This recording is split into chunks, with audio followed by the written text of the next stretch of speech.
الحمدللہ وکفا والصلاة والسلام علی عبادہ الذین اصطفیٰ خصوصاً علی افضلہم وخاتم النبیین محمد الامین وعلی آلہ وصحبہ اجمعین اما بعد فقد قال اللہ تبارک وتعالی کما ورد فی سورة البقرہ اعوذ باللہ من الشیطان الرجیم بسم اللہ الرحمن الرحیم آمن الرسول بما انزل الیہ من ربہ والمؤمنون وقال تبارک وتعالی کما ورد فی نفس السورہ الذین آتیناہم الکتاب یتلونہ حق تلاوتہ وقال عز وجل کما ورد فی سورة المزمل ورتل القرآن ترتیلا صدق اللہ العظیم رب اشرح لی صدری ویسر لی امری واحلل عقدۃ من لسانی یفقہوا قولی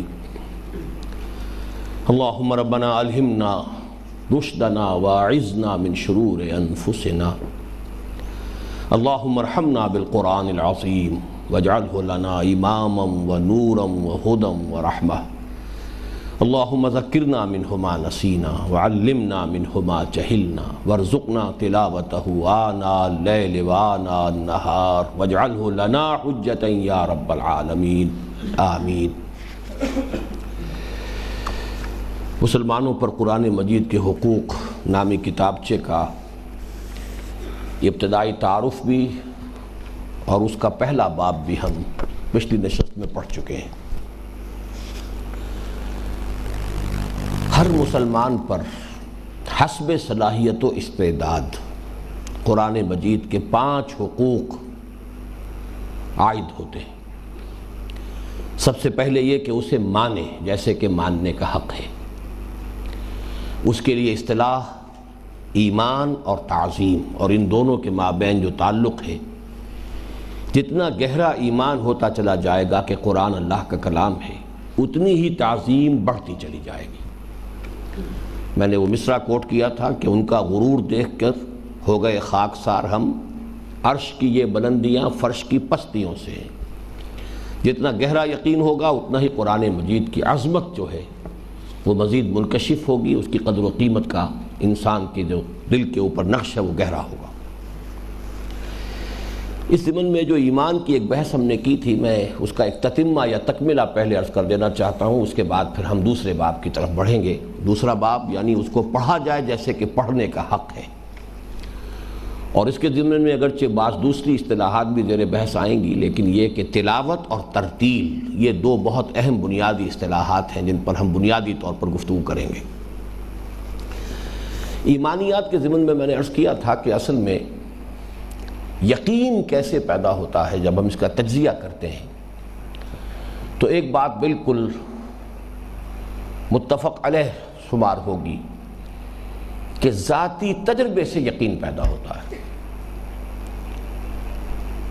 personal conviction is based on personal experience. چینی میٹھی ہے، میٹھی ہے، میٹھی ہے، میٹھی ہے، 1000 آدمیوں نے آپ سے کہا ہو، آپ یہی کہیں گے کہ ہاں میٹھی ہوگی۔ میرے پاس کوئی سبب نہیں ہے کہ میں خامخواہ ان لوگوں کو جھٹلاؤں، کوئی بنیاد نہیں ہے، سچ ہی کہتے ہوں گے۔ لیکن جب آپ چکھ لیتے ہیں تو آپ کے اپنے اندر کی ایک صلاحیت ہے جو بتاتی ہے یہ میٹھی ہے۔ تو ہوگی اور ہے کے درمیان بڑا فرق ہے۔ یقین کنوکشن جو ہے وہ ہے کے درجے میں۔ اسی طرح انسان کے اندر کوئی شے ہے جو تصدیق کرتی ہے کہ یہ کلام حق ہے۔ ہم بعد میں جب مزید حکمت قرآنی کا مطالعہ کریں گے تو معلوم ہوگا کہ وہ اندر کی شے جو ہے وہ روح ہے، کہ انسان در حقیقت 2 چیزوں سے مرکب ہے۔ ایک اس کا وجود حیوانی ہے، اس کو میں صرف جسم نہیں بلکہ جسم جمع جان، یہ لیونگ آرگنزم، جیسے ایک گھوڑا ہے اس کا جسم بھی ہے، اس میں جان بھی ہے، اسی طرح انسان میں جسم اور جان مل کر اس کا اینیمل بینگ وجود میں آتا ہے، اور اس سے بالکل انڈیپینڈنٹ اور علیحدہ ہے اس کا اسپریچول ایگزسٹنس، اس کا اسپریچول بینگ، اس کا روحانی وجود۔ یہ روحانی وجود جو ہے چونکہ اس کا تعلق ذات باری تعالیٰ کے ساتھ ہے، یسألونک عن الروح قل الروح من امر ربی، لہٰذا یہ تصدیق کرتی ہے کہ یہ کلام ربانی ہے۔ یہ ہے اصل میں وہ شے کہ جو ذاتی تجربے کے اعتبار سے قرآن کے حق ہونے کی گواہی ہمیں اپنے اندر سے ملتی ہے۔ اب اس کو آگے بڑھائیے، باقی تمام ایمانیات اس ایمان بالقرآن کے ساتھ اسی طریقے سے اٹیچڈ ہیں، جیسا پیراشوٹ کی جو چھتری ہوتی ہے اس کے ساتھ وہ رسیاں آتی ہیں اور نیچے آ کر وہ سب کی سب جو ہیں ایک جگہ پر جمع ہو جاتی ہیں۔ جملہ ایمانیات قرآن کے ساتھ اس طور سے منسلک ہیں۔ جب آپ کے اندر سے کسی شے نے گواہی دی قرآن حق ہے، تو گویا کہ جس پر قرآن نازل ہوا وہ حق ہے، اس کی پیغمبری اور اس کی نبوت اس کی تصدیق ہوئی، جس کا یہ کلام ہے وہ حق ہے، جو اس کا لانے والا ہے وہ حق ہے۔ اور یہ لفظ میں کیوں دہرا رہا ہوں کہ حضور صلی اللہ علیہ وسلم کی تہجد کی دعاؤں میں سے ایک دعا میں اس لفظ حق کی تکرار ہوئی ہے۔ تہجد کی دعاؤں میں سے ایک دعا بڑی عجیب ہے، اللہم لک الحمد انت خالق السماوات والارض ومن فیہن ولک الحمد، اللہم لک الحمد انت رب السماوات والارض ومن فیہن ولک الحمد، اللہم لک الحمد انت نور السماوات والارض ومن فیہن ولک الحمد، انت الحق ووعدک الحق وقولک حق ولقاؤک حق والجنت حق والنار حق والساعة حق ومحمد حق والقرآن حق، اللہم انی لک اسلمت وبک آمنت وبک خاصمت والیک حاکمت فاغفر لی ما قدمت وما اخرت وما اسررت وما اعلنت، انت المقدم والمؤخر لا الہ الا انت ولا الہ غیرک۔ عظیم دعا ہے اور عجیب دعا ہے، اس میں تکرار ہے، اے اللہ تو حق، تیرا قول حق، تیرا فرمان حق، تیری کتاب حق، تیرے نبی حق، محمد حق، قرآن حق۔ یہ لفظ حق جو ہے در حقیقت اسی کو میں نے آج استعمال کیا کہ جب ایک شے کی گواہی آپ کے اندر سے ابھر آئی، قرآن حق ہے، تو جس کا یہ کلام ہے وہ حق ہے، جو جس پر یہ نازل ہوا ہے وہ حق ہے، جو اس کو لے کر آیا ہے فرشتہ وہ حق ہے۔ اس اعتبار سے جملہ ایمانیات گویا کہ انسان کے اپنے باطن کے اندر اس کے شعور میں ایمان بالقرآن کے ساتھ۔ اب اس کو دیکھیے، اسی لیے اس کو حبل اللہ کہا گیا ہے۔ جیسے یہ پیراشوٹ کی ساری رسیاں نیچے آئیں گی، جڑیں گی، پھر وہ ایک شکل بن جائے گی، حبل اللہ۔ چنانچہ ایک روایت جو ہے حضرت عبداللہ ابن مسعود سے رضی اللہ تعالی عنہ، اس کے الفاظ یہ القرآن حبل اللہ الممدود من السماء الی الارض، یہ قرآن اللہ کی وہ رسی ہے جو آسمان سے زمین کی طرف تنی ہوئی۔ ایک اور حدیث میں الفاظ آئے ہیں کہ طرفہ بایدیکم و طرفہ بید اللہ، اس رسی کا ایک سرا تمہارے ہاتھ میں ہے، ایک سرا اللہ کے ہاتھ میں ہے۔ تو عظمت قرآن کے موضوع پر میرے بہت سے ویڈیوز ہیں، آڈیوز ہیں، ان میں یہ ساری چیزیں آئی ہیں۔ اس وقت صرف یہ کہ جو ایمان و تعظیم کے حوالے سے جو پہلی بحث تھی اس کتابچے کی، اس میں نے اس کا اضافہ کرنا مناسب سمجھا۔ باقی وہ حدیث پھر ذہن میں لے آئیے کہ حضور نے تمام مخلوقات میں سے سب سے زیادہ حسین اور جمیل اور دل ربا اور دل فریب ایمان قرار دیا ہے اپنے ان بھائیوں کا جن کے بارے میں آپ نے فرمایا لإخواننا الذین یاتون من بعدی یجدون صحفا فیہ کتاب اللہ فیؤمنون بما فیہا، ہمارے وہ بھائی جو میرے بعد آئیں گے انہیں میری صحبت تو نصیب نہیں ہوگی، انہیں تو کچھ اوراق ملیں گے جن میں اللہ کی کتاب درج ہوگی، وہ اس پر ایمان لائیں گے۔ یہ گویا کہ ایمان کا شاہدرہ بن گیا، یہ ایمان کا وہ پیراشوٹ ہے کہ جس کے حوالے سے جملہ ایمانیات تک انسان کی رسائی ہوتی ہے۔ اب آئیے دوسرا چیپٹر، دوسرا حق۔ دوسرا حق کیا ہے کہ اس کو پڑھا جائے جیسا کہ اس کے پڑھنے کا حق ہے۔ قرآن کے پڑھنے کے لیے خود قرآن مجید میں اگرچہ قراءت اور تلاوت دونوں الفاظ استعمال ہوئے ہیں، چنانچہ سب سے پہلا لفظ جو ہم نے انوگرل فنکشن کیا تھا اس میں جن آیات کا میں نے تذکرہ کیا تھا، سب سے پہلی آیت جو قرآن کی نازل ہوئی اس میں اقرا، اس میں تلاوت کا لفظ نہیں ہے بلکہ قراءت ہے۔ اقرا بسم ربک الذی خلق خلق الانسان من علق۔ تو قراءت اور تلاوت یہ دونوں اصطلاحات قرآن کی ہیں، لیکن احترام و تعظیم کے ساتھ اسے ایک مقدس آسمانی کتاب سمجھتے ہوئے ذہنی اور نفسیاتی طور پر اپنے آپ کو اس کے حوالے کر کے اتباع اور پیروی کے جذبے کے ساتھ قرآن کو پڑھنے کے لیے اصل قرآنی اصطلاح تلاوت ہی کی ہے۔ میں خود حیران ہوتا ہوں بعض اوقات کہ کس وقت کس کیفیت میں بات چیزیں قلم سے نکل جاتی انسان کے، ذرا اندازہ کیجئے اس ایک جملے میں کیا کچھ ہے۔ احترام و تعظیم کے ساتھ ایک آپ کتاب پڑھ رہے ہیں، کوئی ناول ہے، کوئی اور چیز ہے، پیس ٹائم ہے، آپ کا وقت گزاری ہے، لیکن یہاں احترام و تعظیم کے ساتھ جو پہلی بات تھی، ایک مقدس آسمانی کتاب سمجھتے ہوئے کہ اللہ کا کلام ہے، ذہنیت اور نفسیاتی اعتبار سے اپنے آپ کو اس کے حوالے کرنا اور اتباع اور پیروی کے جذبے کے ساتھ قرآن کو پڑھنے کے لیے اصل قرآنی اصطلاح تلاوت ہی کی ہے۔ اس تلاوت کو میں چاہتا ہوں کہ ذرا آپ لغوی طور پر بھی سمجھ لیں۔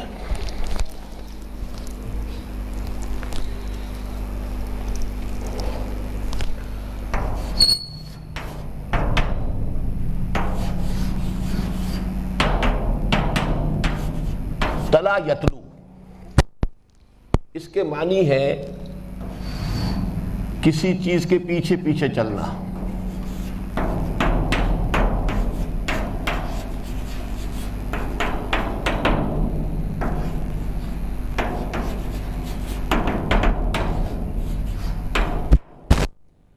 اور کسی متن کو پڑھنا۔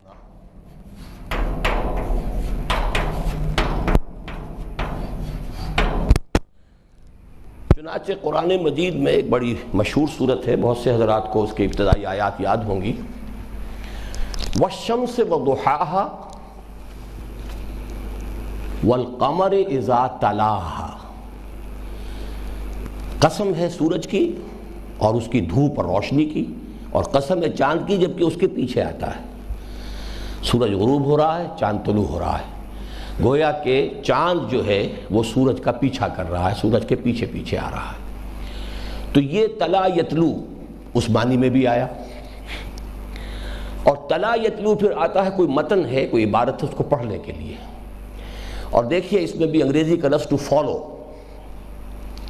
آپ کو معلوم ہے you follow the text, when you are reading something you are following the text۔ اور بسا اوقات تو ایسا ہوتا ہے کہ اگر کوئی شخص بہت ماہر نہیں ہے تو آپ نے دیکھا ہوگا کہ بچہ جو ہے وہ انگلی ساتھ ساتھ لے کر چل رہا ہوتا ہے، اس کی وہ فنگر جو ہے وہ فالو کر رہی ہے ٹیکسٹ کو۔ تو اس لفظ کا جو اصل مفہوم ہے، اب دیکھیے کس قدر گہرا لفظ ہے کہ اس کا اتباع کرنا، یو فالو دی ٹیکسٹ، یہ تلاوت ہو گئی، اینڈ یو فالو اٹ، اب اس کی پیروی کیجئے، اس کا اتباع کیجئے، اس کے پیچھے چلیے، اسے امام بنائیے۔ وَاجْعَلْهُ لَنَا إِمَامًا وَنُورًا وَهُدًى، پروردگار اسے ہمارا امام بنا دے، ہم اس کے پیچھے پیچھے چلیں، یہ ہمارا قائد ہو۔ یہ سارا مفہوم اس مادے کے اندر موجود ہے۔ فرق صرف یہ ہوگا کہ جب یہ لفظ اس معنی میں آئے گا تو اس کا مصدر ہوگا تلون، اور جب اس معنی میں آئے گا تو اس کا مصدر ہوگا تلاوت۔ مصدر کا فرق ہے لیکن فعل اپنی جگہ پر تلا یتلو ماضی اور مضارع دونوں بعین ہی اسی شکل میں آئیں گے۔ والشمس وضحاها والقمر اذا تلاها، اسی طریقے سے تلاوت قرآن کی، قرآن کے ٹیکسٹ کو فالو کرنا، پڑھنا، اور پھر اس سے اصل مراد کیا ہے؟ اس کو فالو کرنا، بالفعل اس کی پیروی کرنا، اس کا اتباع کرنا۔ تو پھر پڑھیے، لیکن احترام و تعظیم کے ساتھ اسے ایک مقدس آسمانی کتاب سمجھتے ہوئے ذہنی اور نفسیاتی طور پر اپنے آپ کو اس کے حوالے کر کے اتباع اور پیروی کے جذبے کے ساتھ قرآن کو پڑھنے کے لیے اصل قرآنی اصطلاح تلاوت ہی کی ہے۔ اس لیے بھی صرف آسمانی صحیفوں کے پڑھنے کے لیے خاص ہے، جبکہ قرأت ہر چیز کے پڑھنے کے لیے عام ہے۔ کتاب پڑھنے کے بھی قرأت کہا جائے گا، خط پڑھنے کو بھی قرأت کہا جائے گا، لیکن تلاوت کا لفظ کہیں اور استعمال نہیں ہوگا، وہ صرف اللہ کے کلام کے لیے۔ اور اس لیے بھی کہ تلاوت کا لغوی مفہوم ساتھ لگے رہنے اور پیچھے پیچھے آنے کا ہے، جبکہ قرأت مجرد جمع و ضم کے لیے آتا ہے۔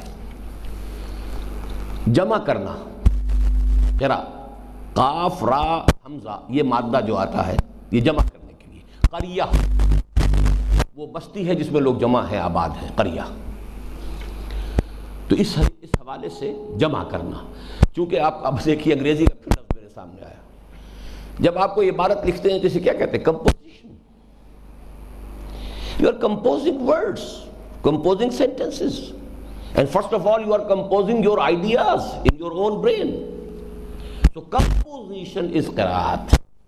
جمع کرنا، کسی چیز کو مرتب کرنا، جمع کرنا، ضم کر دینا ایک دوسرے میں، یہ قراءت ہے. اسی سے قریہ بنا ہے.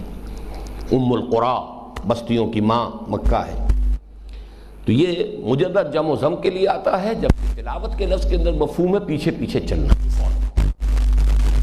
عام گفتگو میں ابتداءً قراءت کا لفظ قرآن سیکھنے اور اس کے علم کی تحصیل کے لیے استعمال ہوتا تھا، اور قاری عالم قرآن کو کہا جاتا تھا. یہ نوٹ کر لیجئے اس کو. آج ہمارے ہاں قاری وہ ہے جو قراءت عشرہ، سبعہ یا اور ان سے واقف ہو، چاہے اسے عربی کا الف کا نام بے نہ آتا ہو، قرآن کے علم سے کورا، وہ قاری. یہ غلط استعمال ہے لفظ قاری کا. دور صحابہ میں قاری ان کو کہا جاتا تھا جو عالم ہوتے تھے. اسی لیے ایک حدیث آئے گی آگے چل کر، وہ خیر چوتھے باب میں ہم پڑھیں گے، میرا خیال ہے ابھی میں آپ کو زیادہ اوور لوڈ نہ کروں، لیکن قراءت کے بارے میں وہاں کچھ تذکرہ ہو جائے گا.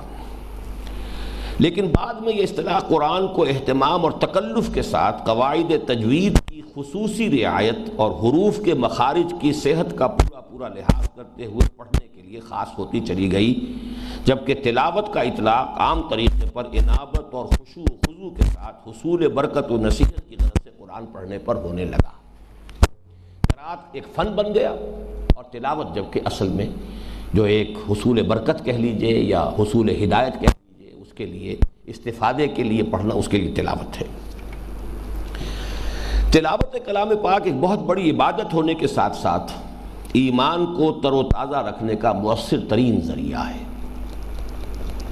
جب ہم نے یہ دیکھا کہ قرآن ایمان شعوری کا منبع اور سرچشمہ ہے، وہ ایمان جس میں انٹلیکچوئل ایلیمنٹ بھی ہو، تو ظاہر بات ہے کہ اس کو تازہ رکھنے کے لیے، اس کی آبیاری کے لیے، اس کے لیے لازماً اس کی تلاوت کا اہتمام، اس کو پڑھتے رہنا ضروری ہوگا. اب جو یہ بورڈ لیٹرز میں عبارت آئی ہے، اس کو غور سے پڑھیے. قرآن صرف ایک بار سمجھ لینے کی چیز نہیں ہے، بلکہ بار بار پڑھنے اور ہمیشہ پڑھتے رہنے کی چیز ہے. اس لیے کہ یہ روح کے لیے بمنزلہ غذا ہے. ظاہر بات ہے کہ جسم کو غذا ایک ہی وقت تو درکار نہیں ہے. آپ کو دن میں 3 دفعہ غذا کی ضرورت ہے، کم سے کم دن میں 1 دفعہ تو غذا ملے، روزانہ غذا ملے، تبھی تو یہ جسم کی حیات جو ہے، حیات مادی برقرار رہے گی. روح کے لیے غذا کے درجے میں ہے قرآن حکیم، لہٰذا اس کا تسلسل کے ساتھ اس کو ملتے رہنا ضروری ہے. اور جس طرح جسم انسانی اپنی بقا و تقویت کے لیے مسلسل غذا کا محتاج ہے، جو انسان کے جسد حیوانی کی طرح سب زمین ہی سے حاصل ہوتی ہے. اب یہ وہ نقطہ ہے جس پر آ کر سائنس اور قرآن دونوں بالکل ایک ہو جاتے ہیں. ہمارا جسم کہاں سے آیا ہے؟ منہا خلقناکم وفیہا نعیدکم، اسی مٹی سے ہم نے تمہیں پیدا کیا. یہی سائنس کہتی ہے، یہی ڈسٹ ہے، یہی زمین کا کرسٹ آف دی ارتھ ہے، اسی کی دلدلیں بنی تھی، اسی سے جو بھی ہوا ارتقاء کا ایک طویل عمل ہوا ہے، اس کے ٹاپ پر جو ہے وہ ہومو سیپینس کھڑا ہے. تو اب یہ کہ درمیانی کڑیوں میں اختلاف ہو سکتا ہے کہ کوئی کیا سمجھا قرآن سے اور کوئی کیا سمجھا ارتقاء سے، but the and is the same, source تو وہی ہے. جہاں سے ہمارا یہ حیوانی وجود اور جسم آیا ہے، وہیں سے اس کی غذا اور تقویت آ رہی ہے. گندم کہاں سے آ رہی ہے؟ بکری کا گوشت کہاں سے آ رہا ہے؟ بکری کا گوشت، بکری نے گھاس کھائی ہے، اس سے اس کا گوشت بنا ہے. Ultimate source of all food is earth. جہاں سے ہم خود آئے، ہمارا وجود آیا، وہیں سے اس کے تغذیہ اور تقویت کا اس کے لیے آیا. اسی طرح ہماری روح یہاں کی نہیں، وہ من امر ربی، یسألونک عن الروح قل الروح من امر ربی، اس کے لیے تغذیہ اور تقویت کلام ہے. اسی طرح روح انسانی جو خود آسمان آسمانی چیز ہے، کلام ربانی کے ذریعے مسلسل تغذیہ و تقویت کی محتاج ہے۔ اگر قرآن بس ایک مرتبہ سمجھ لینے کی چیز ہوتی، دیکھیے سب سے بڑی دلیل اب آ رہی ہے، تو کم از کم نبی اکرم صلی اللہ علیہ وسلم کو تو اس کے بار بار پڑھنے کی قطعاً کوئی حاجت نہ تھی۔ بھائی ہم کہہ سکتے ہیں کہ بھئی ہمیں پوری طرح سمجھ میں نہیں آئی بات، دوبارہ پڑھیں گے کچھ اور سمجھ میں آ جائے گی، تیسری مرتبہ پڑھیں گے۔ کیا حضور صلی اللہ علیہ وسلم کی سمجھ میں بھی قرآن کے نزول کے ساتھ ہی فوراً پورا مفہوم نہیں آ گیا تو پھر بار بار پڑھنے کی ضرورت کیا ہے؟ قرآن میں ہم دیکھتے ہیں کہ حضور ہی کو سب سے زیادہ تاکیدی حکم ہوا، یا ایھا المزمل قم اللیل الا قلیلا نصفہ او انقص منہ قلیلا او زد علیہ ورتل القرآن ترتیلا۔ بلکہ جب کوئی مشکل وقت آیا ہے حضور پر، خاص طور پر آپ کو حکم ہوا قرآن پڑھو، اس کی آیات اب آگے آ جائیں گی۔ اگر قرآن بس ایک مرتبہ سمجھ لینے کی چیز ہوتی تو کم از کم نبی اکرم صلی اللہ علیہ وسلم کو تو اس کے بار بار پڑھنے کی قطعاً کوئی حاجت نہ تھی، لیکن قرآن سے معلوم ہوتا ہے کہ آپ کو مسلسل قرآن پڑھتے رہنے کی بار بار تاکید ہوئی ہے۔ عہد رسالت کے بالکل ابتدائی ایام میں تو انتہائی تاکیدی حکم ہوا کہ رات کا اکثر حصہ اپنے رب کے حضور میں کھڑے ہو کر ٹھہر کر قرآن پڑھتے ہوئے بسر کرو۔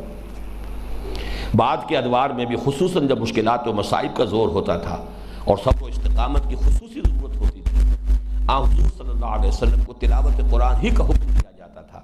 چنانچہ سورہ کہف میں ارشاد ہوتا ہے، وَاتْلُ مَا أُوحِیَ إِلَیْکَ مِن کِتَابِ رَبِّکَ لا مبدل لکلماتہ ولن تجد من دونہ ملتحدا، اور پڑھا کر جو وحی ہوئی تجھ کو تیرے پروردگار کی طرف سے، کوئی اس کی باتوں کا بدلنے والا نہیں ہے اور نہ ہی نہیں پا سکے گا اس کے سوا پناہ کی جگہ۔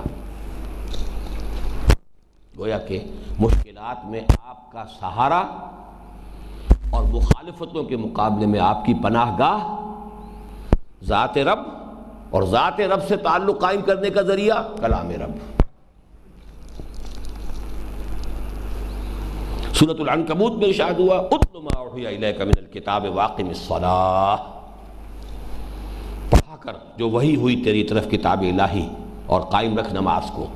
یہ میں نے ترجمہ اصل میں شیخ الہند کا دیا ہوا ہے یہاں پر، یہ میرا بالکل وہ ابتدائی زمانے کا کتابچہ ہے، تو میں نے اس زمانے میں بڑا اہتمام کیا تھا کہ ترجمے کی حد تک میں جو مستند ہمارے علماء ہیں انہی کے الفاظ کو نقل کروں، تو یہ اصل میں اسی انداز میں ہے، ورنہ میں شاید اس کا ترجمہ کرتا تو ادب کے انداز میں حضور کے لیے لفظ استعمال کرتا، لیکن یہاں یہ جو انداز ہے یہ شیخ الہند رحمۃ اللہ علیہ کا ہے، مولانا محمود حسن دیوبندی رحمۃ اللہ علیہ کا، اور ان کا کہنا یہ ہے کہ انہوں نے بھی ترجمہ کوئی نیا نہیں کیا ہے، بلکہ شاہ عبد القادر جو بیٹے تھے شاہ ولی اللہ دہلوی کے، انہوں نے جو ترجمہ کیا تھا، چونکہ اس کو 100 برس گزر چکے تھے تو جو اردو زبان کا محاورہ قدرے بدل گیا تھا تو انہوں نے اس محاورے کو تھوڑا سا تبدیل کر دیا ہے، اور اب اس زمانے کو بھی 100 برس بیت گئے ہیں، کیونکہ شیخ الہند نے یہ اس صدی کے بالکل آغاز میں کیا ہے ترجمہ، تو 100 برس اور بیت گئے، تو ہمارا آج کی اردو کا محاورہ مختلف ہے اس محاورے سے جو آپ کو شیخ الہند کے اس ترجمے میں ملے گا،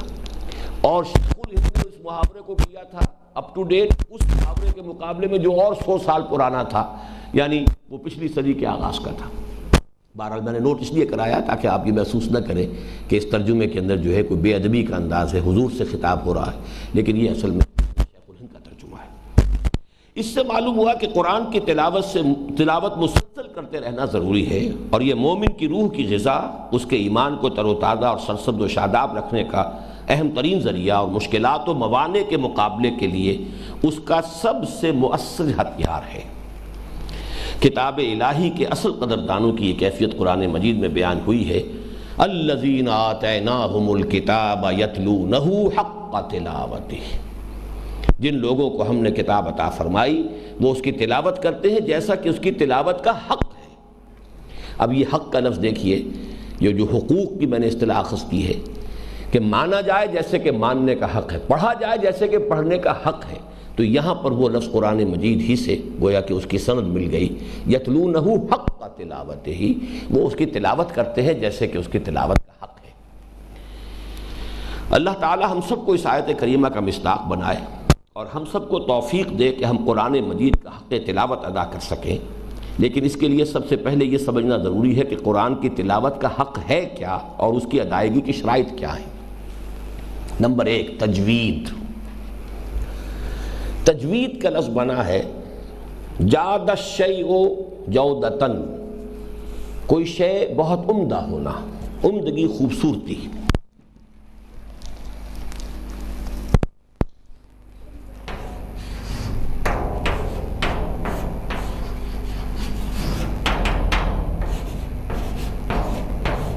اس کا مصدر ہے جودہ، بعض لوگوں کے نام بھی ہوتے ہیں جودت۔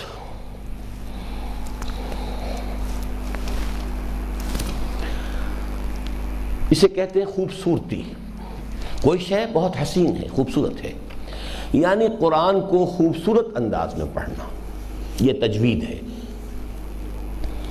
اس سلسلے میں سب سے پہلی ضروری چیز قرآن مجید کے حروف کی شناخت اور ان کے مخارج کا صحیح علم اور رموز و اوقاف قرآنی کی ضروری معلومات کی تحصیل ہے۔ You are reading side by side. اب یہ کہ عربی زبان کی حروف ہیں، الف با تا سا، اب ہر حرف کا ایک مخرج ہے۔ ہمارے ہاں اردو میں وہی لفظ آ کر کسی اور انداز میں ادا ہو جاتا ہے۔ سین اور صاد میں کیا فرق ہے،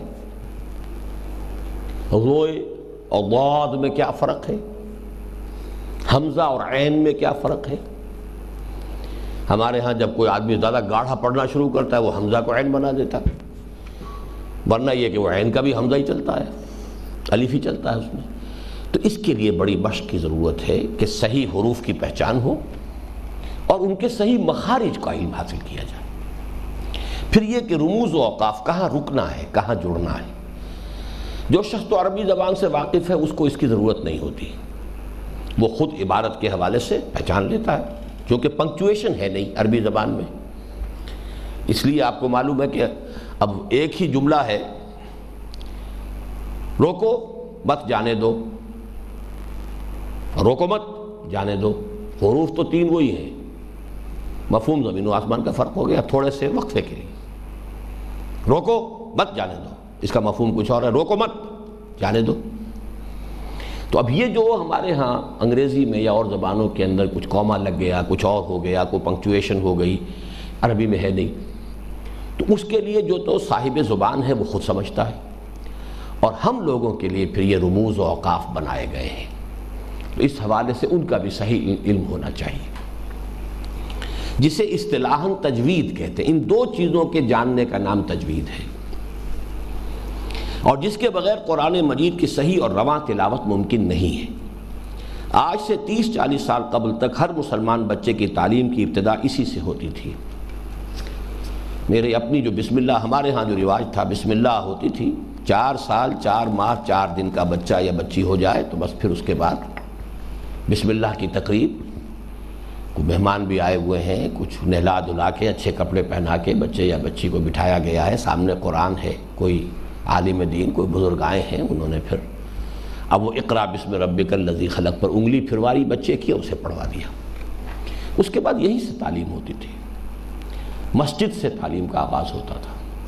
حفیظ جالندھری نے بھی لکھا ہے اپنے شاہ نامے کے آغاز میں، ان کی بھی تعلیم کا آغاز کہیں مسجد سے ہوا تھا، اور یہ کہ گھر میں کوئی اختلاف تھا، شاید والدہ چاہتی تھی انہیں عالم دین بنانا، والد نے انہیں جو ہے انگریزی مدرسے میں داخل کر دیا، تو مجھے مسجد سے مکتب کی طرف تقدیر نے کھینچا، تنازع للبقاء کی آہنی زنجیر نے کھینچا۔ اب یہ اسٹرگل فار ایگزسٹنس جاری تھی، تنازع للبقاء، اس میں ظاہر بات ہے کہ مسجد کی تعلیم اور مولویوں کی تعلیم ان کے لیے تو کوئی کیریئرز تھے نہیں، کوئی زندگی کے روشن مستقبل نہیں تھے، تو میری مسجد کی تعلیم منقطع ہوئی، مجھے مسجد سے مکتب کی طرف تقدیر نے کھینچا، تنازع للبقاء کی آہنی زنجیر نے کھینچا۔ تو آج سے 30-40 سال قبل تک ہر مسلمان بچے کی تعلیم کی ابتدا اسی سے ہوتی تھی، اور وہ سب سے پہلے قرآن کے حروف کی پہچان اور اس کی صحیح ادائیگی کی صلاحیت حاصل کرتا تھا، نورانی قاعدہ یا اسی قبیل کا کوئی اور۔ افسوس کہ ادھر ایک عرصے سے مساجد و مکاتب کی تعلیم کے زوال اور کنڈر گارٹن قسم کے مدارس کے رواج کے بدولت یہ صورتحال پیدا ہو چکی ہے کہ مسلمان قوم کی نوجوان نسل کی ایک عظیم اکثریت، حتیٰ کہ بہت سے بوڑھے اور ادھیڑ عمر کے لوگ بھی قرآن مجید کو ناظرہ پڑھنے پر بھی قادر نہیں۔ میں ایسے تمام حضرات سے گزارش کروں گا کہ وہ اپنی اس کمی کا احساس کریں اور جلد از جلد اسے دور کرنے کی کوشش کریں، اور خواہ وہ عمر کے کسی بھی مرحلے میں ہو، قرآن مجید کو صحیح پڑھنے کی صلاحیت لازماً پیدا کریں۔ ساتھ ہی ہمیں چاہیے کہ اپنی اولاد کے بارے میں یہ طے کر لیں کہ ان کی تعلیم کی ابتدا اسی سے ہوگی، اور سب سے پہلے وہ قرآن کے حروف کی پہچان اور اس کی صحیح مخارج سے ادا کرنا سیکھیں گے۔ اس معاملے میں حد سے زیادہ غلو تو اگرچہ اچھا نہیں ہے۔ ہمارے ہاں پھر اب جب وہ فن بن گیا اور فن کے اندر پھر باریکیاں اور پھر اس میں حسن قرات کے مقابلے، یہ ساری چیزیں جو ہے یہ غلو ہے، یہ در حقیقت اس میں تو پھر ایگزیبیشنزم آ جاتا ہے، مظاہرہ آتا ہے، یہ چیزیں جو ہے دین کے اندر پسندیدہ نہیں ہیں۔ لیکن قرآن مجید کو روانی کے ساتھ صحیح اصوات و مخارج اور رموز و اوقاف کی رعایت و لحاظ کے ساتھ پڑھنے پر قادر ہونا ہر معمولی پڑھے لکھے انسان کے لیے بھی لازم اور قرآن مجید کے حق تلاوت کی ادائیگی کی شرط اولین ہے۔ فرسٹ کنڈیشن یہ ہے کہ آپ اس کی تجوید اور صحیح حروف مخارج کے ساتھ ادا کر سکیں۔ ایک حرف تو ایسا ہے جس کے بارے میں ہمیں مان لینا پڑے گا کہ ہم اسے صحیح ادا نہیں کر سکتے، وہ ضاد ہے۔ وہ کبھی دال بن جاتا ہے، کبھی ضاد بن جاتا ہے، ضالین ضالین۔ یہ اصل میں خاص عربوں کا لفظ ہے۔ ہر زبان کے اندر کوئی ایسے حروف ہوتے ہیں کہ جو اس زبان کے لوگ ہی بول سکتے ہیں۔ سندھی میں بعض ایسے حروف ہیں جن کو کہ کوئی غیر سندھی، چاہے وہ 50 برس سے سندھ میں آباد ہو، وہ ادا نہیں کر سکے گا۔ وہ فوراً جب ٹیسٹ لینا ہو کہ یہ بنا ہوا سندھی ہے یا اصلی سندھی ہے، تو وہ حرف آپ اس سے کہیے اور وہ پہچان میں آ جائے گا کہ یہ پرانا قدیم سندھی نہیں ہے۔ اسی طرح ضاد ہے، الناطقین بالضاد، یہ عربوں کو کہا گیا ہے کہ ضاد بولنے والے وہی ہیں۔ تو اس میں تو اگر کوئی غلطی ادھر ادھر کی ہو جائے، وہ زیادہ دال کی طرف چلا جائے یا زیادہ ضاد وہ زوئے کی طرف چلا جائے، تو ٹھیک ہے، وہ قابل عفو ہے۔ لیکن باقی یہ کہ عین اور حمزہ اور سین اور شین اور قاف اور کاف، اب ان میں بھی اگر فرق نہ ہو تو پھر تو یہ کہ بہت ہی قابل رحم معاملہ ہے۔ اس کے اوپر جو ہے انسان کو قادر ہونا چاہیے کہ صحیح مخارج سے ان کو ادا کرے۔ نمبر 2، روزانہ کا معمول۔ قرآن مجید کے حق تلاوت کی ادائیگی کے لیے دوسری ضروری چیز یہ ہے کہ تلاوت قرآن کو زندگی کے معمولات میں مستقل طور پر شامل کیا جائے، اور ہر مسلمان تلاوت کا ایک مقررہ نصاب پابندی کے ساتھ لازماً پورا کرتے رہے۔ مقدار تلاوت مختلف لوگوں کے لیے مختلف ہو سکتی ہے۔ زیادہ سے زیادہ مقدار جس کی حضور صلی اللہ علیہ وسلم نے توثیق فرمائی ہے، یہ ہے کہ 3 دن میں ختم قرآن کیا جائے، یعنی 10 پارے روزانہ پڑھے جائیں۔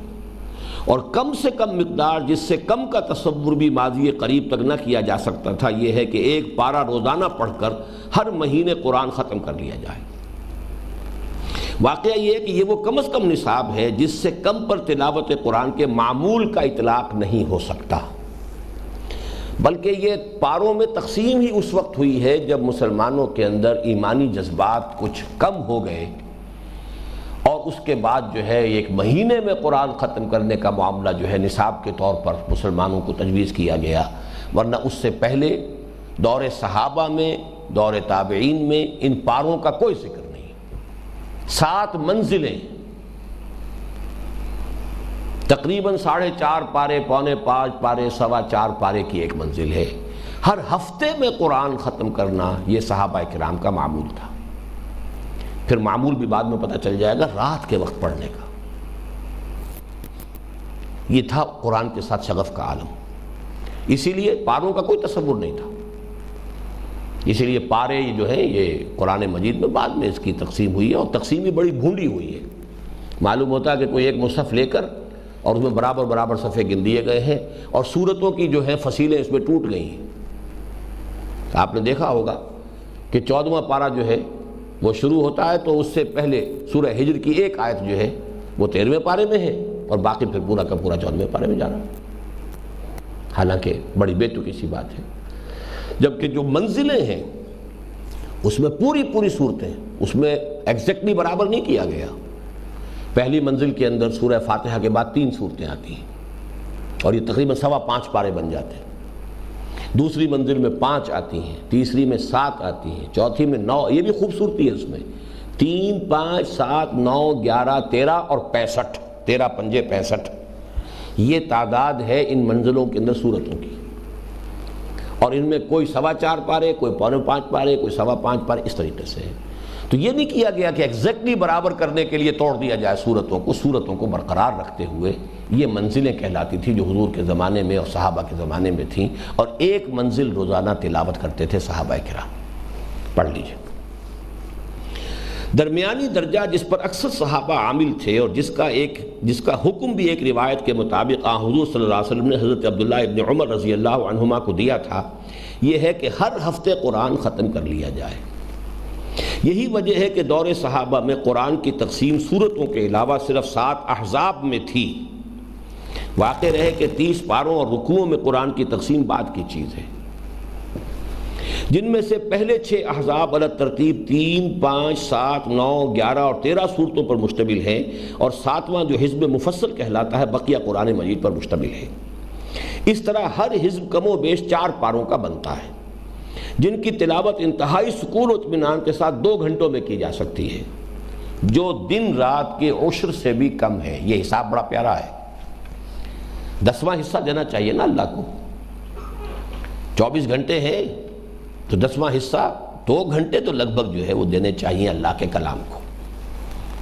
تلاوت قرآن مجید کا یہ نصاب ہر اس شخص کے لیے لازمی ہے جو دینی مزاج اور مذہبی ذوق رکھتا ہو اور قرآن مجید کا حق تلاوت ادا کرنے کا خواہش مند ہو، چاہے وہ عوام میں سے ہو یا اہل علم و فکر کے طبقے سے تعلق رکھتا ہو. اس لیے کہ جہاں تک روح کے تغذیہ اور تقویت کا تعلق ہے، اس کے اعتبار سے تو سب ہی اس کے محتاج ہیں، بلکہ عالم کو زیادہ ضرورت پڑ جاتی ہے، اس لیے کہ عالم جو ہے وہ زیادہ فتنوں کے اندیشے میں ہوتا ہے، زیادہ خطرے میں ہوتا ہے، شیطان زیادہ اس پر حملہ کرتا ہے. لہذا اس کو تو اپنی روح کے تغذیہ اور تقویت کے لیے ایک عامی سے بھی زیادہ ضرورت ہوتی ہے. اس کے علاوہ عوام کو اس سے ذکر و موعظت حاصل ہوگی، اور اہل علم و فکر حضرات اس سے اپنے علم کے لیے روشنی اور فکر کے لیے رہنمائی پائیں گے. یہ جو ہے اس پر ایک نوٹ ہے. دیکھیے، کوئی شخص ہے جو قرآن مجید پر غور کرتا رہتا ہے، سوچ بچار کرتا رہتا ہے. اب آپ کہہ سکتے ہیں کہ صاحب وہ تو اس کا تو سارا وقت ہی قرآن پر غور و فکر میں گزر رہا ہے. کوئی مفسر ہے، کوئی شخص جو ہے وہ تفسیر کا شیخ التفسیر ہے، تفسیر پڑھا رہا ہے. لیکن یہ ہے کہ قرآن مجید کے بہت سے مقامات پر بسا اوقات انسان کو اچانک تنبہ ہوتا ہے کہ اس بات کی طرف آج تک ذہن نہیں گیا تھا. یہ میرے ذاتی تجربے ہیں، بہت مرتبہ ایسا ہوا کہ قرآن مجید آدمی جب مسلسل پڑھتا رہتا ہے تو اچانک کہیں پر جا کر، اس لیے کہ آپ کو خود پتہ نہیں ہوتا کہ آپ کا سب کانشیس مائنڈ اس وقت کن کن مسائل میں الجھا ہوا ہے. قرآن کو پڑھتے ہوئے اچانک وہ سب کانشیس مائنڈ جو ہے تو کہیں آ کر رک جاتا ہے کہ یہ بات ہے، just here I got the place. اس کے لیے کسی مفکر کو بھی ضرورت ہے کہ مسلسل قرآن کی تلاوت کرے. اس کے فکر کو جلا ملے گی، نئے نئے نکات، نئی معرفتیں جو ہیں وہ اس کو حاصل ہوتی چلی جائیں گی اگر وہ اسی طریقے سے تلاوت کا جو ہے معمول اپنا برقرار رکھے گا. اس کی ایک مثال بھی ہے بہت بڑی. ہمارے ہاں جو اصول فقہ کا علم مدون ہوا تو سب سے پہلے یہ امام شافعی نے مدون کیا ہے. کتاب الام ان کی بہت بڑی مارکت الآراء کتاب ہے، اصول فقہ. وہ اس ادھیڑ بن میں تھے کہ ہماری جو سورسز آف مسلم لا ہیں، اسلامک لا، کتاب و سنت، یہ تو ظاہر بات ہے قرآن سے، سنت سے، حدیث سے، ہر جگہ سے ثابت ہے. تیسری سورس جس کو کہا گیا اجماع کے لیے کوئی قرآن مجید میں بھی تو کوئی آیت ہونی چاہیے کہ جس سے کہ ہمیں ثبوت ملے کہ مسلمانوں کا کسی چیز پر جمع ہو جانا بھی کوئی ایک شے سند اور دلیل کا درجہ رکھتی ہے. کہتے ہیں میں نے صرف اس مسئلے کو ذہن میں رکھ کر 300 مرتبہ پورا قرآن پڑھا، شروع سے آخر. مسئلہ وہی ذہن میں ہے، تلاوت مکمل ہو گئی، 1 مرتبہ، 2 مرتبہ، 3 مرتبہ، 301ویں مرتبہ سورہ نساء کی ایک آیت پر آپ یہ ہے، وَيَتَّبِعْ غَيْرَ سَبِيلِ الْمُؤْمِنِينَ نُوَلِّهِ مَا تَوَلَّى وَنُصْلِهِ جَهَنَّمَ وَسَاءَتْ مَصِيرًا. جو شخص مسلمانوں کے راستے سے ہٹ کر کوئی راستہ نکالے گا ہم اسے اسی کے حوالے کر دیں گے اور جہنم میں پہنچا دیں گے. اب غیر سبیل المومنین،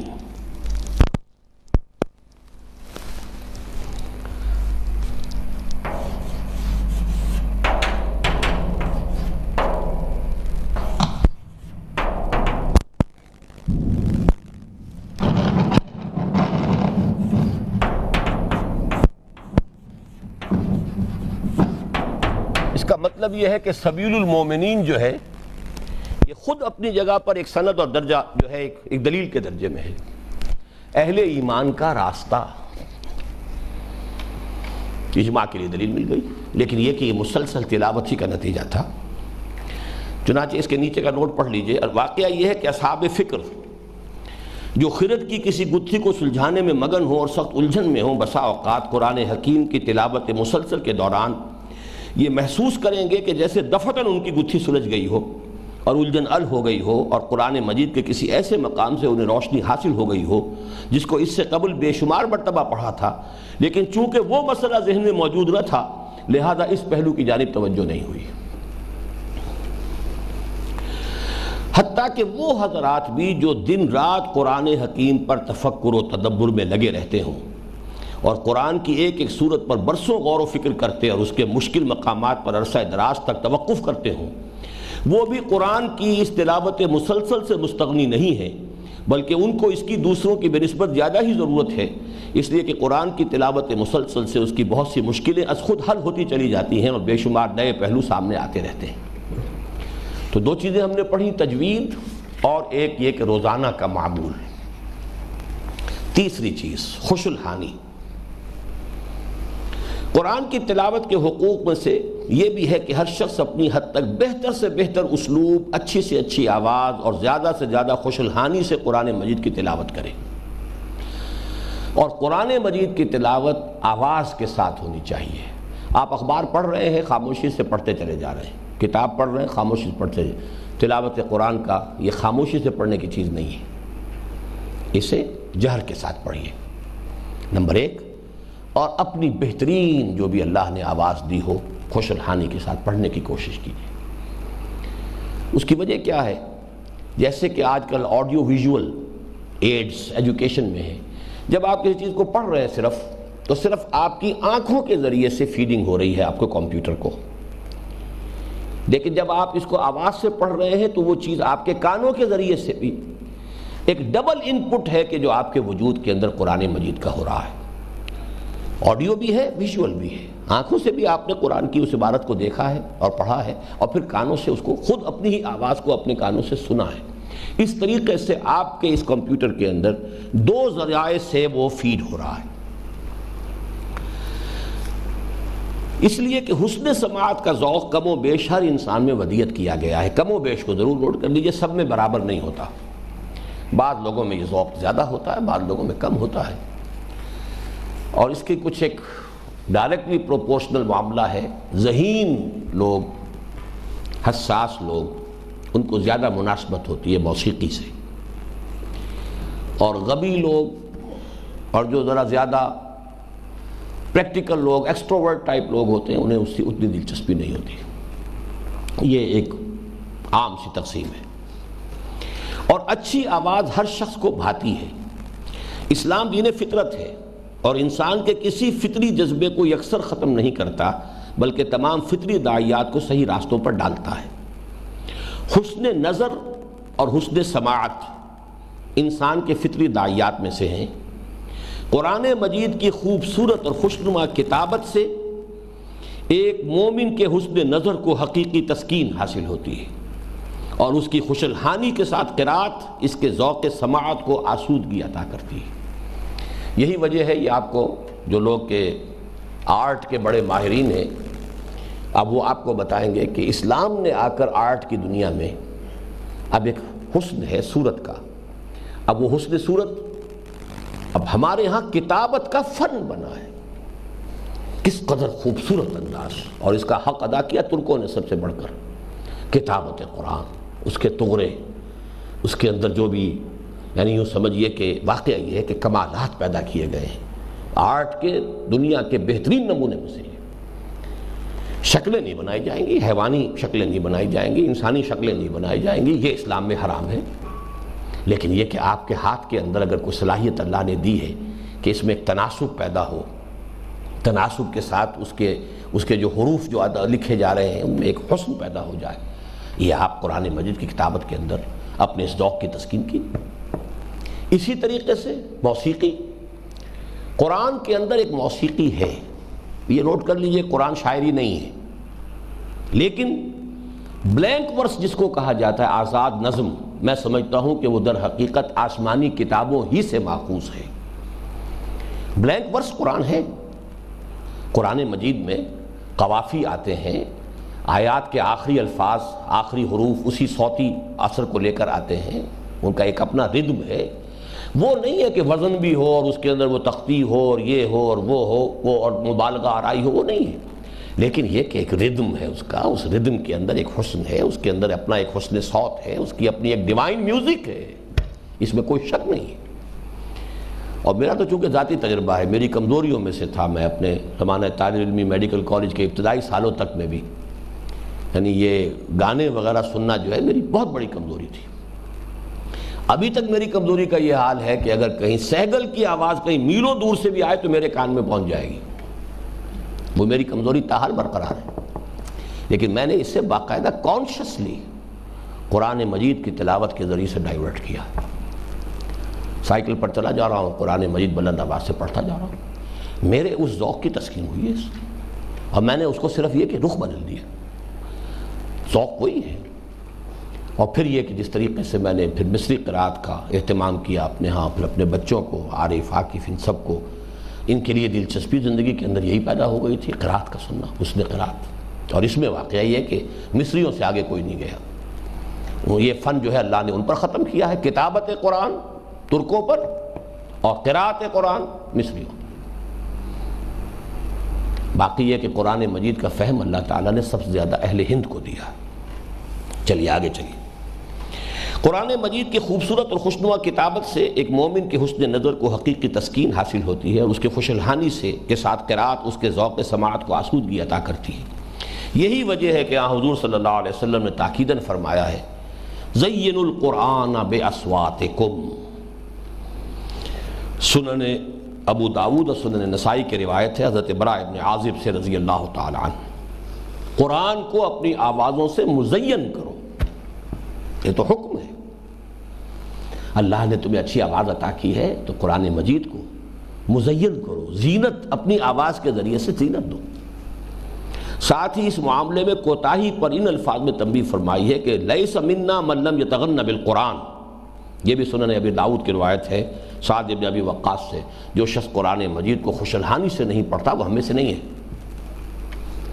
بہتر سے بہتر جو بھی اللہ نے تمہیں عطا کیا ہو ڈیولپ کرو، اچھا پڑھو۔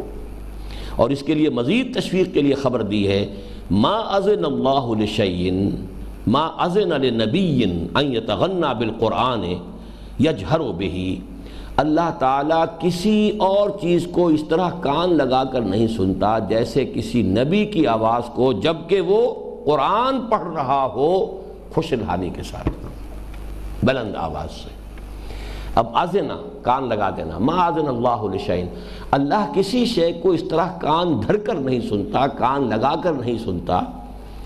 ما اذن لنبی ان یتغنى بالقرآن یجہر بہ، جتنا کہ وہ کسی نبی کی آواز جبکہ وہ قرآن کو جہری انداز میں پڑھ رہا ہو بلند آواز سے خوش الحانی سے، تو جتنا اللہ تعالیٰ اس کو کان لگا کر سنتے کسی شے کو نہیں سنتے۔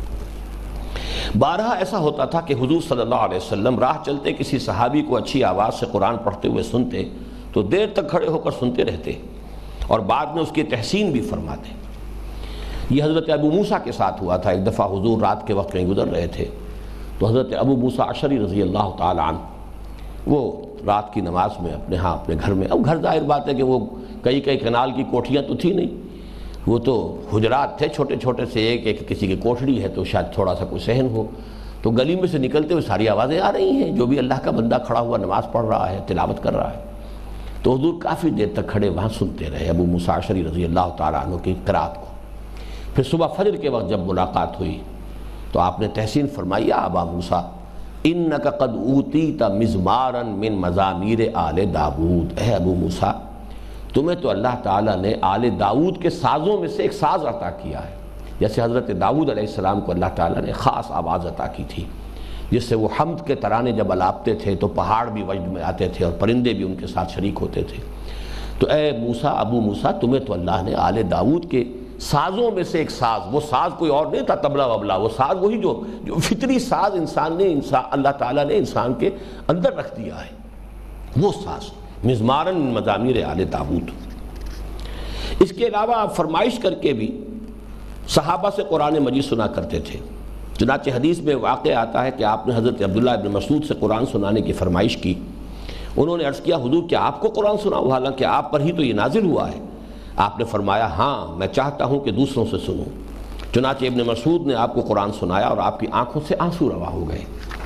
یہ خاص طور پہ یہاں پہ تفصیل سے چونکہ تذکرہ نہیں ہے، حضرت عبداللہ ابن مسعود نے قرآن مجید سورہ نساء ابتدا سے پڑھنی شروع کی۔ اب ظاہر بات ہے کہ ہم چشم تصور سے دیکھ سکتے ہیں کہ ادب کے ساتھ بیٹھے ہوئے گردن جھکائے ہوئے وہ اپنی تلاوت کر رہے ہیں، قرات کر رہے ہیں، محفل ہے، حضور بھی بیٹھے ہوئے ہیں۔ یہ گویا کہ حضور کی مسنون محفل سماع ہے، وہ قوالی والی محفل سماع نہیں، قرآن کی محفل سماع۔ تو اب یہ پڑھتے جا رہے ہیں، جب 41ویں آیت پہ آئے ہیں تو حضور نے فرمایا حسبک حسبک، بس کرو بس کرو۔ اور پھر جب حضرت عبداللہ ابن مسعود نے آنکھ اٹھا کر دیکھا تو حضور کی آنکھوں سے آنسو رواں تھے، اس لیے کہ اس آیت میں نقشہ کھینچا گیا ہے کہ قیامت کے دن کیا ہوگا۔ فَكَيْفَ إِذَا جِئْنَا مِن كُلِّ أُمَّةٍ بِشَهِيدٍ وَجِئْنَا بِكَ عَلَىٰ هَٰؤُلَاءِ شَهِيدًا، کیا ہوگا اس دن جس دن ہم ہر امت پر ایک گواہ کھڑا کریں گے، اور اے نبی آپ کو گواہ بنا کر لائیں گے ان کے خلاف۔ آپ ٹیسٹیفائی کریں گے کہ اے اللہ میں نے تیرا دین انہیں پہنچا دیا تھا، اور پھر ان کے پاس کوئی جواب نہیں ہوگا، کوئی عذر نہیں ہوگا۔ کیا بیتے گی ان پر؟ اس وقت کی کیفیت کو محسوس کرتے ہوئے کہ اپنی قوم اپنے لوگوں کے خلاف مجھے گواہی دینی ہوگی کہ اللہ میں نے ان کو پہنچا دیا تھا تیرا پیغام۔ Now they are responsible, they are accountable۔ وہ یہ نہیں کہہ سکتے کہ میں نے ان کو بات پہنچائی نہیں۔ اس پر حضور کی آنکھوں سے آنسو نکلے ہیں اور آپ نے کہا بس کرو بس کرو۔ اسی طرح ایک بار آپ نے ایک صحابی کو حسن صوت کے ساتھ قرآن پڑھتے سنا اور ان الفاظ میں تحسین فرمائی تھی کہ تمہیں مزامیر آل داؤد میں سے حصہ ملا ہے۔ یہ میں بتا چکا ہوں، ابو موسیٰ اشعری ہیں یہ رضی اللہ تعالیٰ عنہ۔ اس معاملے میں بھی غلو اگرچہ مضر ہے،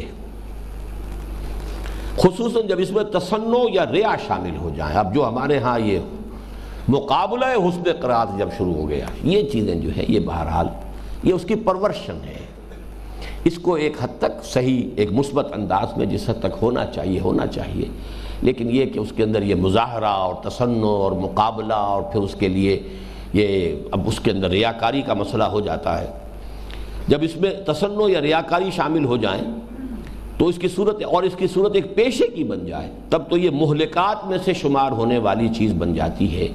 لیکن ہر شخص کو اپنے ذوق حسن سماعت کی تسکین بہرحال قرآن کی تلاوت و سماعت ہی میں تلاش کرنی چاہیے، اور خود اپنے حد امکان تک اچھے سے اچھے طریقے پر تلاوت کی سعی کرنی چاہیے۔ یہ تیسرا گویا کہ حق ہوا حق تلاوت کا۔ چوتھا آداب ظاہری و باطنی۔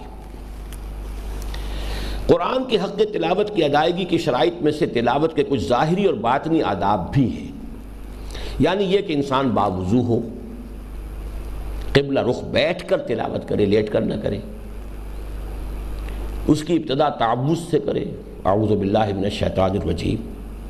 پھر یہ کہ اس کا دل کلام اور صاحب کلام دونوں کی عظمت سے معمور ہو، حضور قلب، خشوع و خضوع اور انابت و رجوع اللہ کے ساتھ تلاوت کرے، خالص طلب ہدایت کی نیت اور قرآن حکیم کے تقاضوں کے مطابق اپنے آپ کو بدلنے کے عزم مصمم کے ساتھ قرآن کو پڑھے، اور مسلسل تذکر و تدبر اور تفہم و تفکر کرتا رہے، اور اپنے خود ساختہ خیالات و نظریات کی سند قرآن سے حاصل کرنے کے لیے نہیں بلکہ حتی الامکان معروضی طور پر اس سے ہدایت اخذ کرنے کے لیے پڑھے۔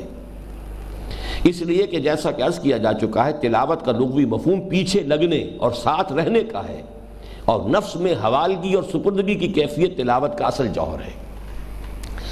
دیکھیے میں اس کی تھوڑی سی وضاحت مزید کر دوں۔ ایک ہے کوئی غیر مسلم جو قرآن مجید کو ابھی تلاش حقیقت کی نیت سے پڑھ رہا ہے، وہ مسلمان نہیں ہے، وہ نہیں مانتا کہ قرآن جو اللہ کا کلام ہے۔ ظاہر بات ہے نہ وہ اس کا ادب کرے گا، نہ وہ اس کے لیے وضو کرے گا، نہ اس کے اور آداب پورے کرے گا، وہ تو قرآن پڑھ رہا ہے طلب ہدایت کے لیے۔ تو اگر تو اس کے اندر نیت ہے کہ وہ جاننا چاہتا ہے کہ واقعتاً یہ اللہ کی کتاب ہے یا نہیں اور حقیقت کیا ہے، تو قرآن اس پر اپنے آپ کو منکشف کر دے گا۔ ہم جو بحث کر رہے ہیں اس وقت ان لوگوں کو جو مانتے ہیں کہ یہ اللہ کا کلام ہے۔ اب اس کے حوالے سے یہ اس کے آداب ہیں، اس کا ایک حق ہے کہ اس کا ادب کیا جائے، تعظیم کی جائے، اس کے لیے وضو کیا جائے، اس کے لیے قبلہ رو ہو کر بیٹھا جائے، بیٹھ کر بڑے ادب کے ساتھ جو ہے اس کے سامنے زانو تلمس طے کر کے اس کی تلاوت کی جائے، اس کی ابتدا تعوذ سے کی جائے. یہ تو ہوئے ظاہری.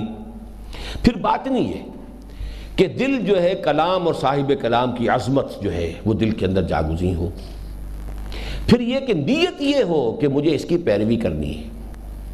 اور اس میں خاص طور پر یہ ہے، اور یہ فتنہ آ جاتا ہے جو صاحب فکر لوگ ہوتے ہیں، اور اس سے بچنا بہت مشکل ہوتا ہے. سبجیکٹیوٹی اور objectivity, absolute objectivity is nearly impossible. لیکن یہ کہ اصول یہی ہے کہ زیادہ سے زیادہ آبجیکٹیو ہونے کی کوشش کرنی چاہیے. اپنے خیال کو مت ٹھونسو، اس سے سمجھنے کی کوشش کرو کہ یہ آپ کو کدھر لے کے جانا چاہتا ہے.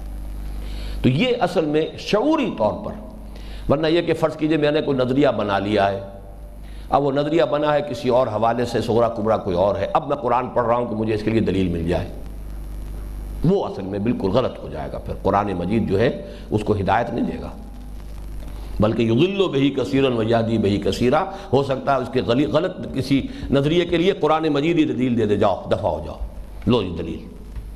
اس لیے کہ قرآن کے الفاظ ہیں یضل بہ کثیرا ویہدی بہ کثیرا. اللہ اسی قرآن کے ذریعے سے بہتوں کو گمراہ کرتا ہے، بہتوں کو ہدایت دیتا ہے.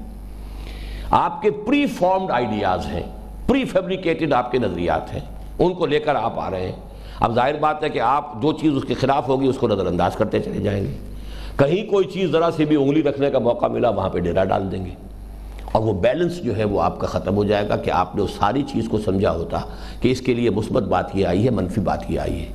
تو جب تک یہ نہ ہو کہ بجائے اس کے کہ میں قرآن کو اپنے پیچھے چلاؤں، قرآن کے پیچھے چلنے کا جذبہ ہو، یہ نیت کی تصحیح. ایک تو یہ کہ جو اس کی ہدایت ہوگی اسے میں اختیار کروں گا اور میں اسے فالو کروں گا، نہ یہ کہ میں اس کے لیے اس سے اپنے کسی منظومہ خیالات یا اپنے بنائے ہوئے نظریات کے لیے دلیل اخذ کروں گا. تو یہ چیزیں ہیں کہ جو اس کے ظاہری اور باطنی آداب ہیں. اب پانچویں چیز آ رہی ہے ترتیل. تلاوت قرآن پاک کی اعلیٰ ترین صورت یہ ہے کہ نماز خصوصاً تہجد میں اپنے رب کے سامنے ہاتھ باندھ کر کھڑے ہو کر انتہائی سکون اور اطمینان کے ساتھ اور متذکرہ بالا تمام شرائط کی پابندی کے ساتھ ٹھہر ٹھہر کر اور توقف کرتے ہوئے قرآن پڑھا جائے. یہ گویا کہ اب سمپ کیا ہم نے، تجوید ہے، اس کا ایک نصاب ہے اس کے لیے، لیکن یہ کہ اس کا بہترین وقت کون سا ہے؟ رات کا وقت، تہجد کا وقت، کھڑے ہو کر اللہ کے حضور میں دست بستہ قرآن مجید ٹھہر ٹھہر کر پڑھا جائے. اس کے لیے لفظ ترتیل آیا ہے. قرآن کی اصطلاح میں جس سے قلب پر اثرات مترتب ہوتے چلے جائیں گے، یہ اگر کیفیت ہے. پھر پڑھیے تلاوت قرآن پاک کی اعلیٰ ترین صورت یہ ہے کہ نماز خصوصاً تہجد میں اپنے رب کے سامنے ہاتھ باندھ کر کھڑے ہو کر انتہائی سکون اور اطمینان کے ساتھ اور متذکرہ بالا تمام شرائط کی پابندی کے ساتھ ٹھہر ٹھہر کر اور توقف کرتے ہوئے قرآن پڑھا جائے، جس سے قلب پر اثرات مترتب ہوتے چلے جائیں.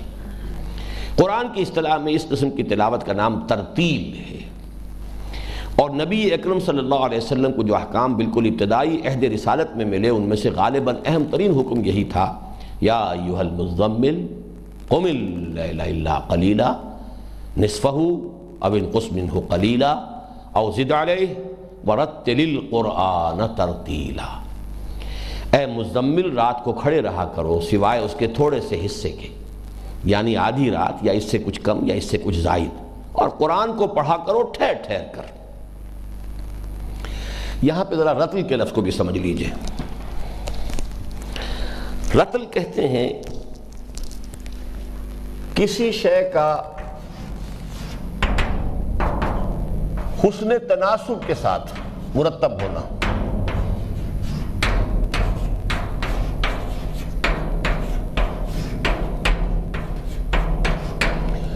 چنانچہ عرب کہتے ہیں رجل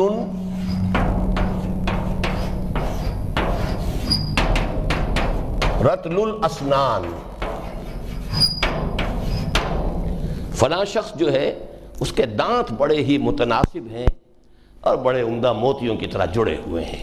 تو یہ رتل کا لفظ آئے گا کہ دانت جو ہیں وہ بہت صحیح ہوں، متناسب ہوں اور عمدگی کے ساتھ ایک دوسرے کے ساتھ جڑے ہوئے ہوں. جیسے موتیوں کی لڑی، تو رجل رطل الاسنان، دانت جو ہیں اس کے بڑے حسین اور بڑے آپس میں مربوط اور مرتب. تو ترتیل کہتے ہیں اصل میں قرآن کو حسن ترتیب کے ساتھ پڑھنا.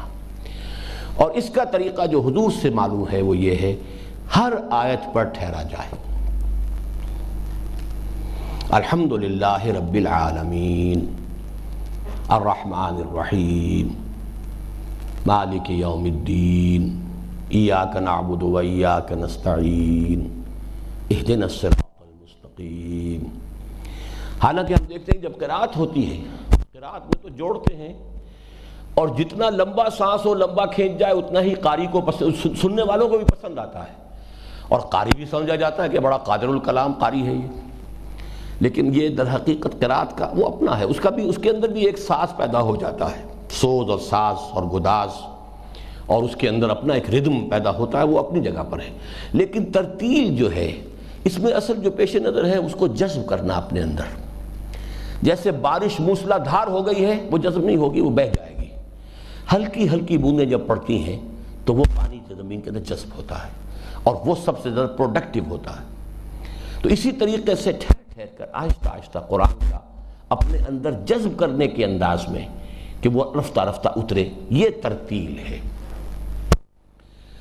قرآن کے ٹھہر ٹھہر کر پڑھنے میں ایک گونا مماثلت اس کے طریقے نزول سے بھی پیدا ہو جاتی ہے. قرآن دفعتاً نازل نہیں ہوا، پورا نازل نہیں ہوا، ایک دم نازل نہیں ہوا، تھوڑا تھوڑا اترا ہے. اس لیے کہ قرآن حضور صلی اللہ علیہ وسلم پر جملتاً واحدتاً یعنی یک بارگی نہیں اترا، بلکہ تھوڑا تھوڑا اترا ہے. اور سورۃ الفرقان میں اللہ تعالیٰ نے کفار کا یہ اعتراض نقل کر کے کہ آخر پورا قرآن ایک ہی بار کیوں نازل نہیں ہو جاتا، جواباً حضور صلی اللہ علیہ وسلم سے خطاب کر کے فرمایا کذالک لنثبت بہ فؤادک ورتلناہ ترتیلا، ایسے ہی ہم نے نازل کیا ہے محمد صلی اللہ علیہ وسلم تھوڑا تھوڑا، تاکہ اس کے ذریعے سے آپ کے دل کو تقویت دیں، ثبات عطا کریں. یہ دل کو ثبات دینے کے لیے قرآن تھوڑا تھوڑا نازل ہو رہا ہے. مختلف حالات ہیں، مختلف اس وقت کی کیفیات ہیں، مختلف جذبات ہیں، مختلف مسائل ہیں، مختلف پرابلمز ہیں، ان کے حوالے سے تھوڑا تھوڑا نازل ہو رہا ہے، تاکہ ہر حال میں، ہر کیفیت میں، ہر صورتحال میں، ہر مسئلے کے حل میں، ہر صورتحال کا مقابلہ کرنے میں آپ کو رہنمائی ملے. وَرَتَّلْنَاهُ تَرْتِيلًا، وہی لفظ ترتیل، وَرَتِّلِ الْقُرْآنَ تَرْتِيلًا، ہم نے بھی اس کو اسی ترتیل کے انداز میں اتارا ہے. اس سے یہ بھی معلوم ہوا کہ ترتیل تثبیت قلبی کا مؤثر ذریعہ ہے.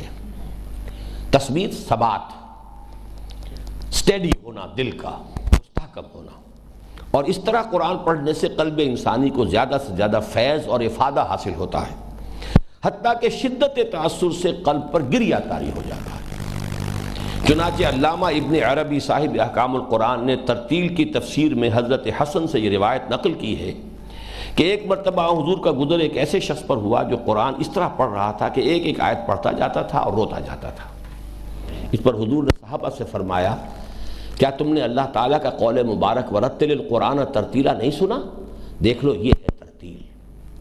قرآن مجید کو بطریق ترتیل تلاوت کرنے ہی کا حکم ہے. حضور کے اس قول مبارک میں اطلبوا القرآن وابکوا، ابن ماجہ، قرآن پڑھو اور رو.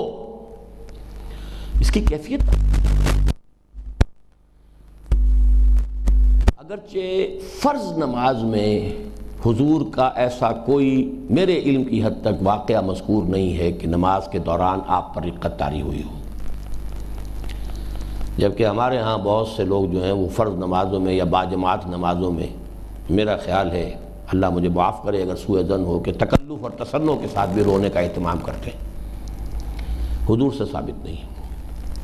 لیکن رات کی نماز میں، اور اس کی کیفیت یہ آئی ہے کہ جب آپ رات کو کھڑے ہو کر تہجد میں نماز پڑھتے تھے تو آپ کے سینے سے ایسی آوازیں آتی تھیں کہ جیسے کوئی ہنڈیا جو ہے چولہے پر رکھی ہے، وہ اس کے اندر جب ابلتا ہے پانی تو اس کے اندر جو ایک کیفیت پیدا ہوتی ہے، جوش اور ابال، وہ کیفیت حضور کے سینے کی مسلسل رہتی.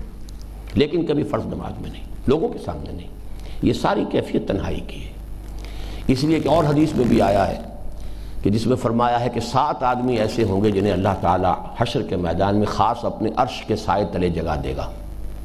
ان میں سے ایک وہ بھی ہیں، وَرَجُلٌ ذکر اللہ خالیا ففاضت عیناہ، وہ شخص کہ جس نے اللہ کو تنہائی میں یاد کیا، خلوت میں یاد کیا، اور اس کی آنکھیں جو ہیں آنسوؤں سے بھر آئیں۔ فاضت عیناہ، اس کیفیت میں جبکہ انسان تنہا ہے، اکیلا ہے، وہ ہے اس کا رب ہے، اس وقت کی جو رونے کی کیفیت جو ہے وہ ہے در حقیقت کے جو مطلوب ہے۔ ورنہ یہ جو ہو جاتا ہے اس میں تو کافی امکان ہے، خطرہ ہے، ہو سکتا ہے کہ وہ خلوص کے ساتھ بھی ہو، لیکن بہرحال اندیشہ جو ہے ریا کا اور تصنع اور تکلف کا وہ موجود ہے۔ چنانچہ خود نبی اکرم صلی اللہ علیہ وسلم جس لیے وہ بات آگے آئی گئی ہے کہ صلاۃ لیل کی ایک کیفیت روایات میں بیان ہوئی ہے کہ قرآن پڑھتے ہوئے جوش گریہ سے آپ کے سینہ مبارک سے ایسی آواز نکلتی تھی جیسے کوئی ہانڈی چولہے پر پک رہی ہو۔ اب آخری چیز آ رہی ہے حفظ۔ اس حفظ کے بارے میں ایک روایت جیسے شاید وہ آگے کسی جگہ آئے گی، وہ میں چاہتا ہوں کہ پہلے نکال لوں۔ ٹھیک ہے، اس ترتیل کی شرط لازم یہ ہے کہ زیادہ سے زیادہ قرآن یاد کیا جائے۔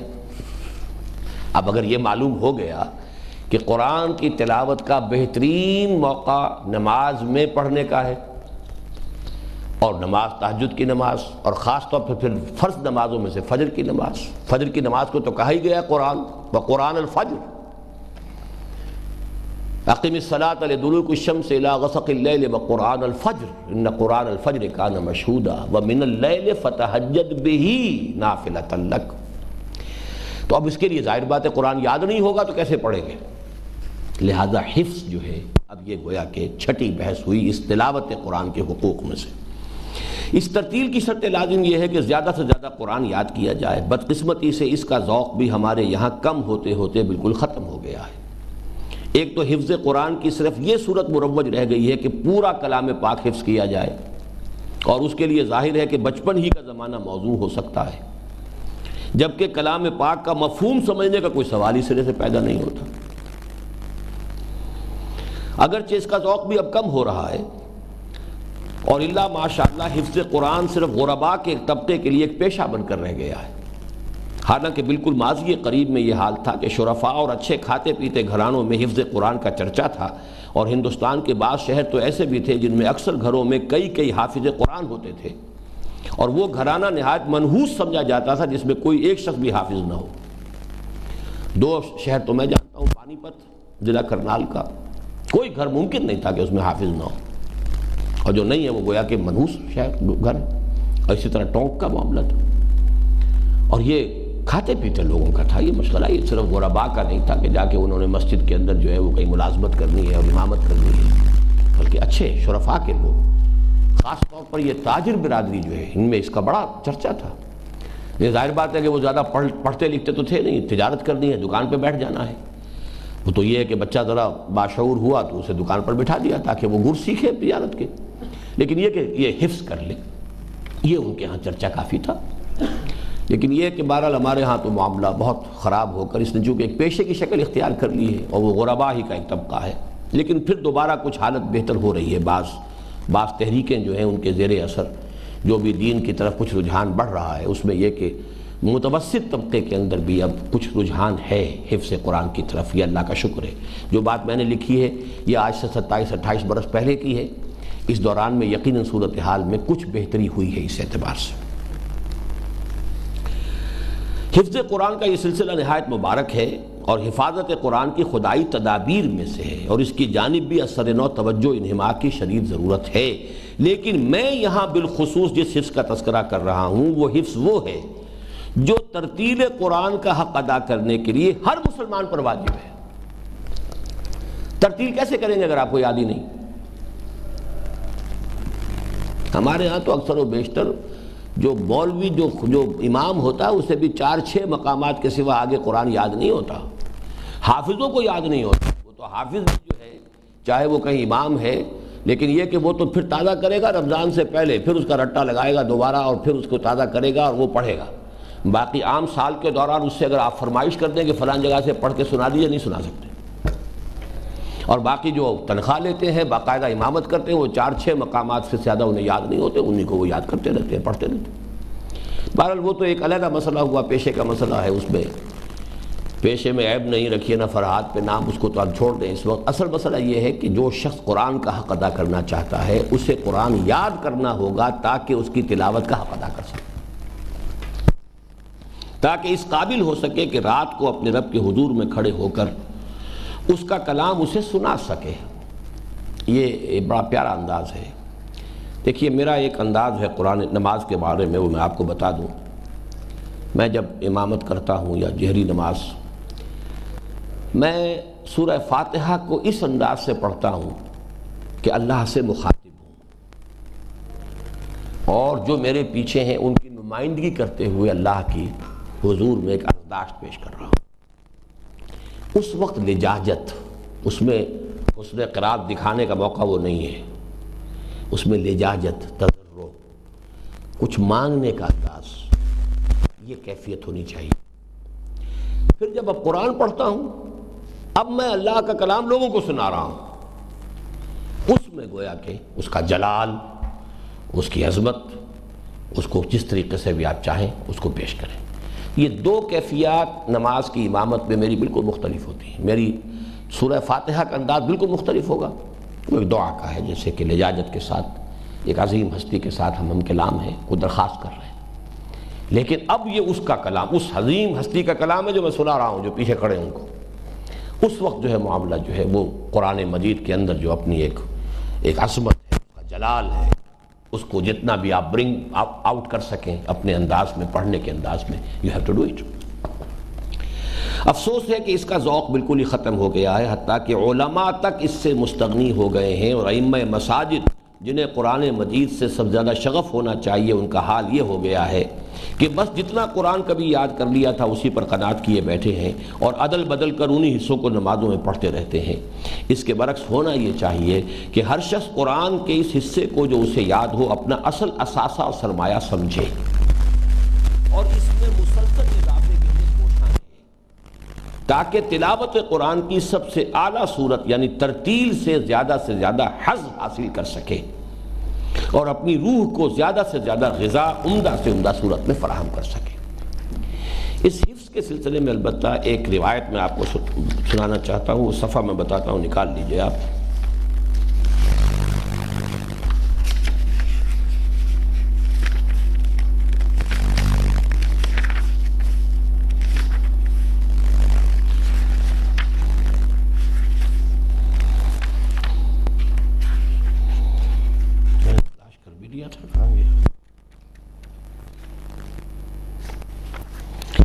یہ حفظ جو ہمارے ہاں آج کل قرآن کے الفاظ، اور وہ ایک عجیب سی اصل میں سمجھنا چاہیے، نہ اس کا حافظے سے تعلق ہے، نہ ذہانت سے تعلق ہے، نہ فہم سے تعلق ہے۔ وہ پتہ نہیں کس جگہ پر وہ ٹیپ جو ہے، وہ جیسے کہ وہ ٹیپ ریکارڈر کی ٹیپ ہوتی ہے، وہ ہمارے وجود کے کس حصے میں ہے کہ بس اس کو وہ چھوڑ دیا تو وہ گولی کے طریقے سے وہ چیز جو ہے وہ چلنی شروع ہو جائے گی آٹومیٹیکلی، اس کا کوئی فہم سے اس سے کوئی تعلق نہیں ہے۔ تو یہ جو ہے اس کی بجائے جو اصل حفظ کسے کہتے ہیں وہ سمجھ لیجیے ذرا۔ یہ صفحہ 42 نکالیے۔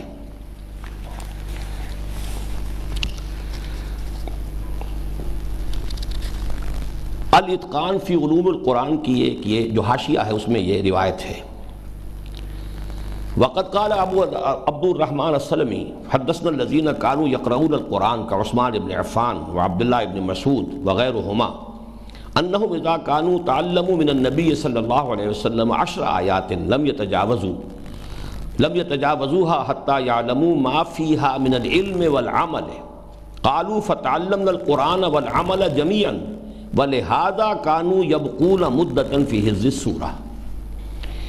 عبد الرحمن سلمی کہتے ہیں کہ مجھ سے ان لوگوں نے بیان کیا جو قرآن پڑھتے پڑھاتے تھے، جیسے حضرت عثمان ابن عفان اور عبداللہ ابن مسعود وغیرہ، کہ ان لوگوں کا دستور یہ تھا کہ نبی اکرم صلی اللہ علیہ وسلم سے 10 آیتیں بھی پڑھ لیتے تھے، تو جب تک ان آیات کے تمام علم و عمل کو اپنے اندر جذب نہ کر لیتے تھے آگے قدم نہ بڑھاتے۔